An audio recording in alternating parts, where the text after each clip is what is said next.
from the high desert.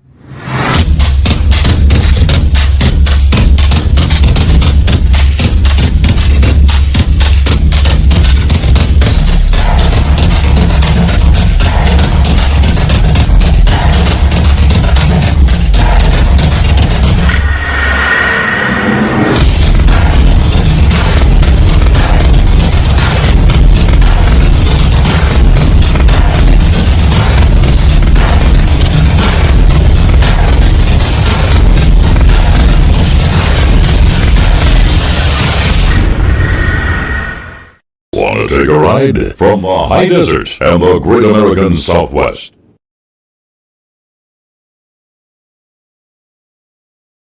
The first thing we're going to do is cover the genesis of the name of the program. Now, let's think about it a little bit. Midnight in the Desert. Where have you heard that before? Midnight in the Desert. Midnight in the Desert. Let me think about that. Oh, yes. There's this lovely gal in Nashville. There's this lovely gal in Nashville who I'm hearing music. I wonder where that's coming from. It's really strange. Now it's gone. All right. This lovely gal in Nashville who sang it for me, and her name is Crystal Gayle. Crystal, welcome to the program. Well, thank you for having me on. I'm so excited.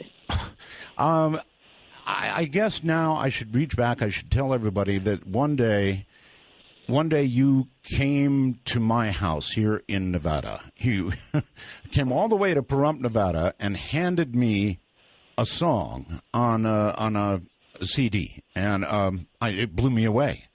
And then, Crystal, as time went on, and you said, I sang this for you, here you go, it's yours. And as time went on, I fell more and more and more in love with the song. It's the last song I play every single night. And so, first of all, I guess I would like to ask about the genesis of this song. Did you write it yourself? I wrote this with Mike Laudermilk and then my husband, Bill. But Mike and I started out the song. We listen to your program all the time, as you know. And we just started thinking about it, and we said, we got to come up with something, and it just came. And we wrote it, and we decided we had to bring it to you. Crystal, when you write a song, does it most times just come, or are a lot of them struggles to write? Yeah, a lot of it can be struggle. Yeah. But the ones that I like are the ones that just come easy, and this definitely did. But it just felt right, and we wanted to do this. Boy, it does feel right. It feels right for.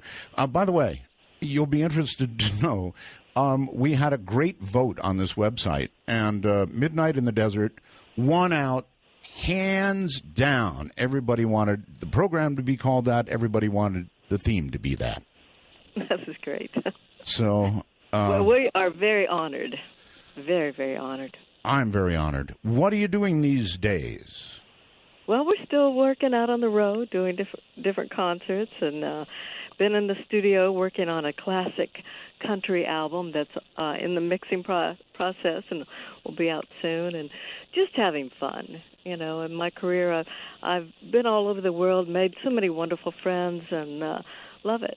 And I'm still making more. All right. I want an honest response here. When you go out on the road, man, you're really on the road. I mean, you're from spot to spot to spot to spot all over the country. Does that wear one down after a while? Definitely, it can wear you down real fast. Yeah, I thought it just depends. When I was younger, definitely we could go day after day after day, and then you get a little older, and it was like, okay, let's slow this down. But once it's in your blood, you love it. I mean, we enjoy being out there, and as you know, my sister Loretta Lynn, I mean, she loves it. She's still out there singing it, and it's just incredible. And I've got to say, we're going to be at her ranch on September 5th. We're the Van Leer girls. So really? My sister Peggy and Loretta and I will be all together there, and we have so much fun. How come so much talent gathers in one family? I don't know. I think, my mother would sing. My father, I think he sang and played the guitar, but Mom had a twin sister that they'd sing around at socials, and it was a part of our upbringing.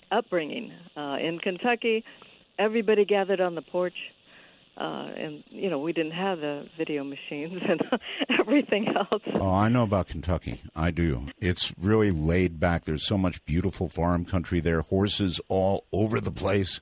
It's gorgeous. It's a great place, a wonderful place. You know where I am, out here in the middle of cactus country. I love the desert. So, so you honestly really did. You used to listen to the show, huh? Oh, yes. That's incredible. I never know who's, just like you never know who's in the audience, I never know who's out there. That's right. Well, we listen, love it, and it inspired that song. Definitely. Somehow I can imagine you all listening as you're on a bus or on something going from, one gig to another. Definitely that, at home as well. It's, when you enjoy something, and I enjoyed what you talk about, so all the interesting things. Well, when I played this, I'm married again. I played it for my wife, and she just absolutely fell in love with it. And then I told her that I actually met you, and I showed her your picture, and she about fell over. So I've got to ask you about your hair. You're world famous for your hair. There was some rumor or something, I don't know. I heard from somebody that you were at one time thinking of cutting it. No. I have been cutting it back some. It's not quite as long, but no. It's hard to get rid of something that's been with you as long as it has. So that's one thing. But I do dream about having short hair, where I can just wash it and go. How hard is it? I mean, that's when I saw you, it was at your ankles. Now, I can't even imagine hair that long, but it's part of your trademark now. So I'm sure anybody connected with you is also saying, no, don't cut your hair, right?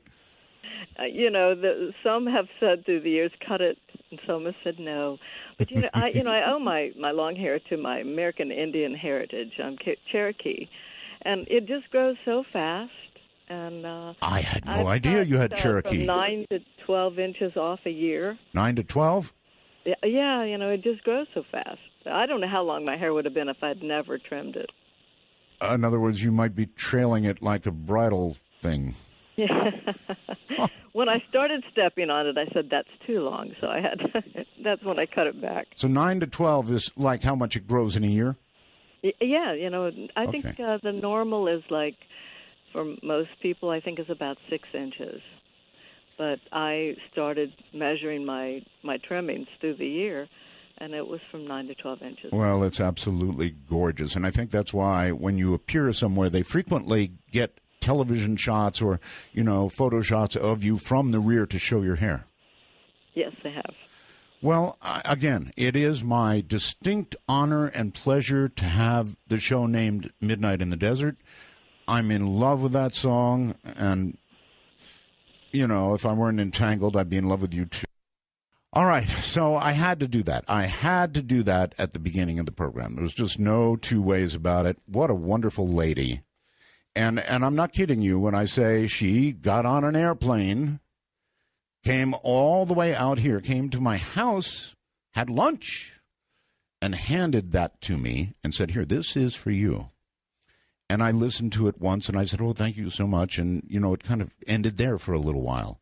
And then I started listening more and more and more to the song, and the more I heard it, the more I began to fall in love with it, really in love with it. So that's how this show became what it is. And the good people at Belgab, that's a website that kind of follows the show, voted this as what should be the name of the program. And so that's how it happened.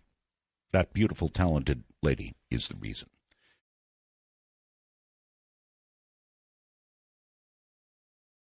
This is a song that we wrote for a late-night talk show radio host, Art Bell.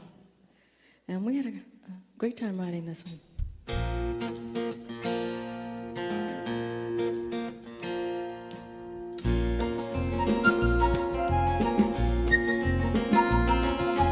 Midnight in the desert, shooting stars across the sky. It's a magical journey, it'll take us on a ride, filled with the longing, searching for the truth. Will we make it till tomorrow? Will the sun shine on you? Midnight in the desert, and we're listening. Ooh, we're listening to you.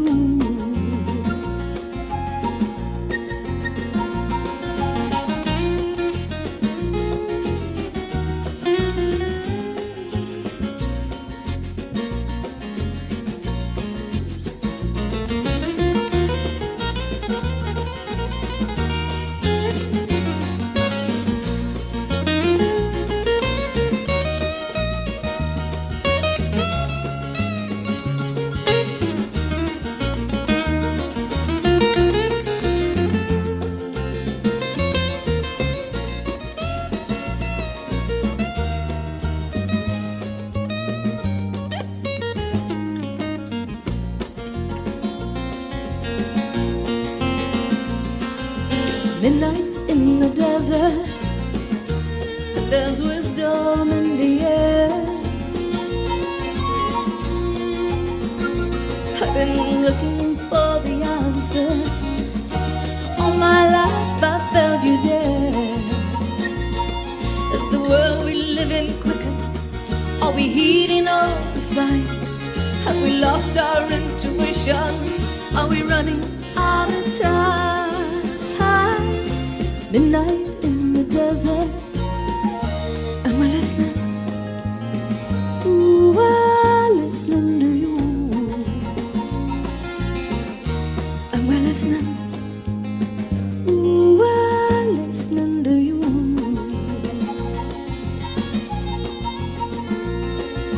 Listening.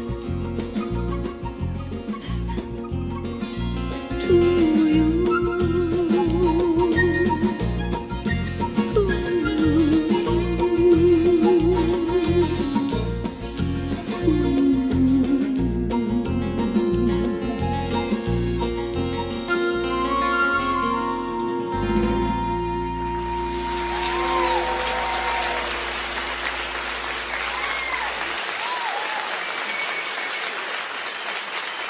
They're great.